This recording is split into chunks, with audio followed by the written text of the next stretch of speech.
Good morning, everyone. My name is Mighty Stream, and today is August the 12th. I'm going to do your spiritual principle a day in a meditation with you.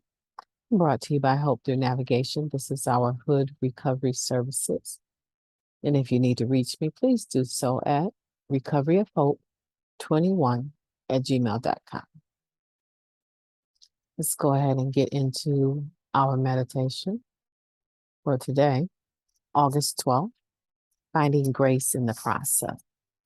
Spiritual awakening is a process. Maybe it is what the whole process is about. We nurture our awakening spirits and know that we are finally free to live in grace, integrity, and dignity. That's taken from the Living Clean, Chapter 3, Creative Action of Spirit. When were using drugs, our spirit slowly eroded as our disease progressed. We compromised our beliefs and screwed over anyone who got in the way of our self-serving plans. The journey from desperation to spiritual awakening is a long and storied path for each of us. A pink cloud may protect us from the jagged edges of life on life's terms for a time, but reality sets in sooner or later. Eventually, we will walk through the death of someone close to us, or perhaps go through a painful divorce with years clean. We each deal with loss differently. Our initial response may be to avoid our feelings, instead seeking comfort in food or sex or gaming. With time, we learn to rely on a power greater than ourselves and our support group to navigate overwhelming feelings. When we let go and surrender to the process, our spirits are free to awaken. Grace teaches us to let things unfold naturally and let go of the illusion of control. We're less invested in outcomes, and we focus instead on aligning our will with the greater good. We open our minds to the possibilities and pay attention to opportunities as well as to closed doors. We live in the moment and enjoy the freedom that comes with grace.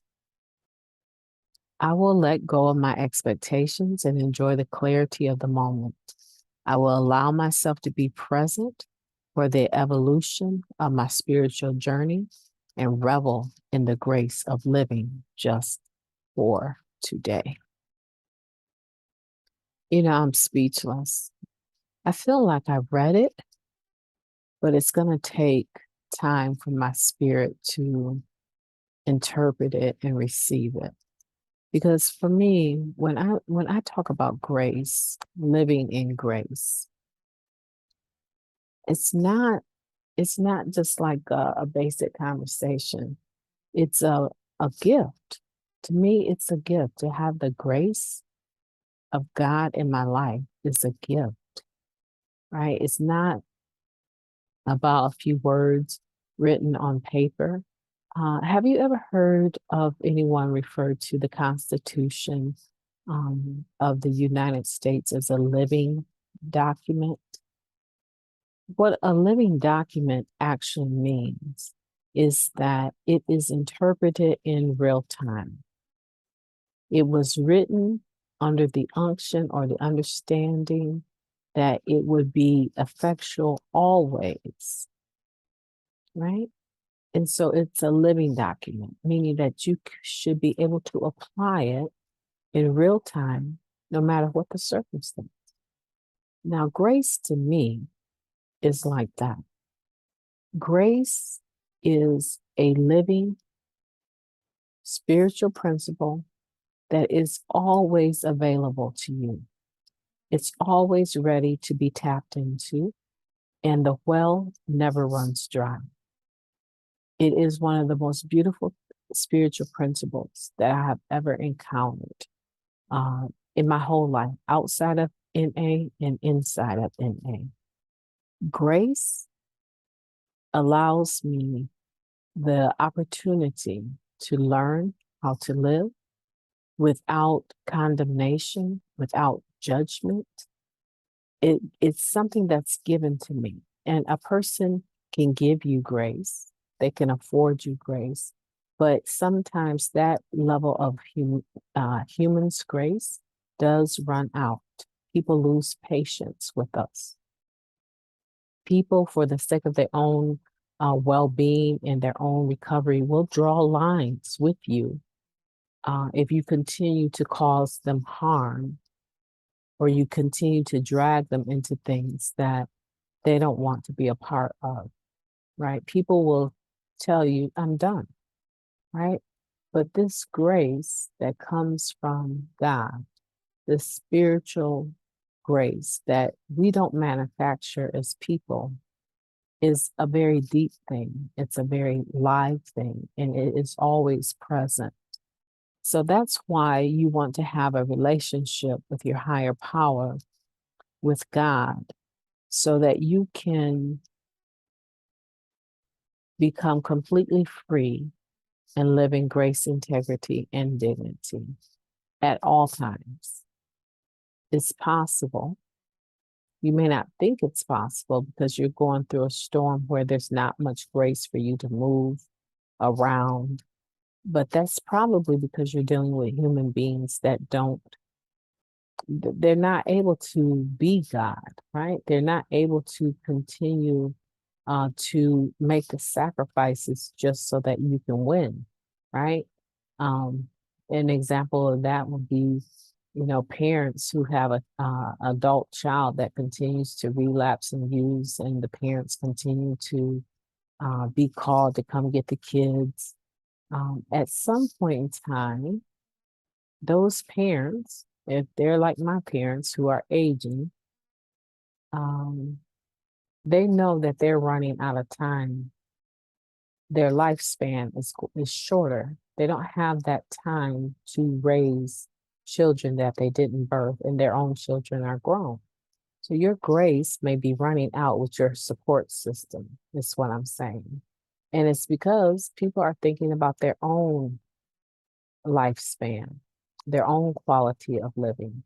They should not have to expend what time they have left on earth to help you figure it out, right?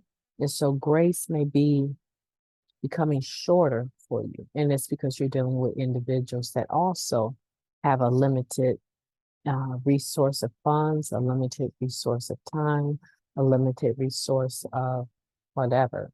And you're tapping into it and taking and not adding anything to it.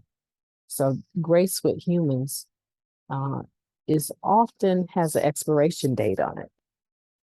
But grace with God is spiritual. And that's why you want to make sure that you have a spiritual relationship with God, one that is loving and caring, where you have access to prayer and meditation, where you're able to, sit still and not only just pour yourself out in prayer, but to sit still and receive answers through meditation of what direction you should be taking.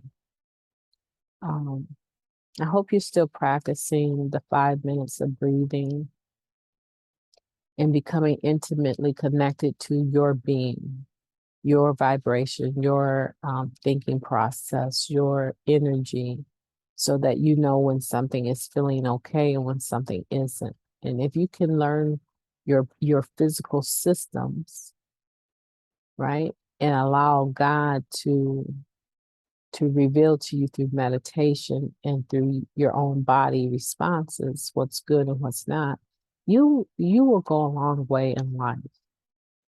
You will go a long way in life. One of the things that the journey from desperation to spiritual awakening about it is that it's long and it has many intricate details about it. My journey to my higher power and my spirituality is different than most people's. It's different than yours. And yours is different from everyone else's because you are unique in the sense that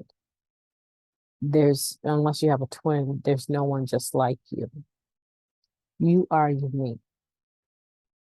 And so if you're looking to other people for similarities, you might find some, but there's going to be enough, well, there will be enough similarities in Narcotics Anonymous for you to grasp onto, but there will also be some differences. And the problem with that is because within the differences is where we like to hang out. We like to stay in the differences, stay in the fact that I'm not like you in this, I'm not the same color, I didn't live like this, I didn't do that, right? We like to live in the differences because we think those differences improve our status. We're very socially inclined, right? To have the upper position over other people, right?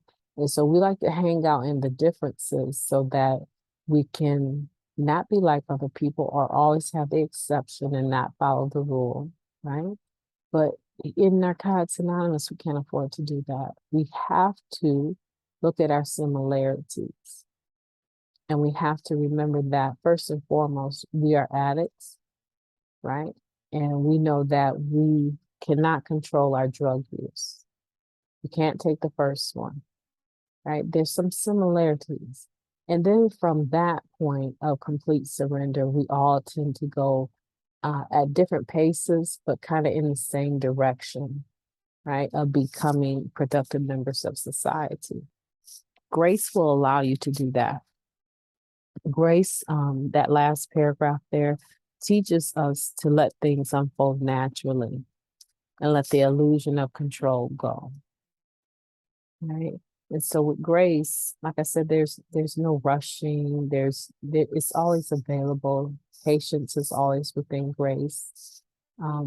If you're looking for it from other people, like I said, it can run out. But there's some people that have a lot of grace. They have grace to deal with difficult people like ourselves, right? But the most important thing I want you to take from this is that you have to let go of your expectations and enjoy the clarity of your day-to-day moments. You have to allow yourself to evolve spiritually, but you have to put forth the effort. You know, spirituality and intimacy with your higher power does not just come overnight or because you put a drug down.